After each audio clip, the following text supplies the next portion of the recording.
Match শেষে Aston ভিলার দর্শকদের দিকে বেশ কিছুক্ষণ চেয়ে থাকলেন এমি মার্টিনেজ। কান্নাভেজা চোখেই স্টেডিয়াম ছাড়লেন তিনি। জোর গুঞ্জন, এই সিজন শেষেই পাড়ি জমাবেন তিনি নতুন ক্লাবে। আর্সেনালের বেঞ্চে পড়ে থাকা এমিকে সুযোগ দিয়েছিল অ্যাস্টন ভিলা। এরপরের কাহিনী তো ইতিহাস হয়েই থাকবে। দেশের হয়ে একের পর এক জিতেছেন কোপা আমেরিকা, বিশ্বকাপের মতো বড় বড় ট্রফি। অ্যাস্টন ভিলাকেও তুলেছিলেন চ্যাম্পিয়ন্স লিগের কোয়ার্টার ফাইনালে। চলতি সিজনেও আছেন চ্যাম্পিয়ন্স লিগ খেলার দৌড়ে।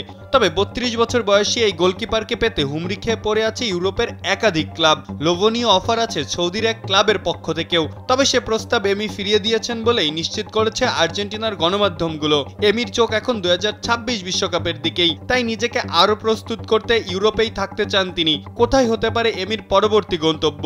ভক্তদের আগ্রহের তীক্ষ্ণ নজর এখন সেদিকেই।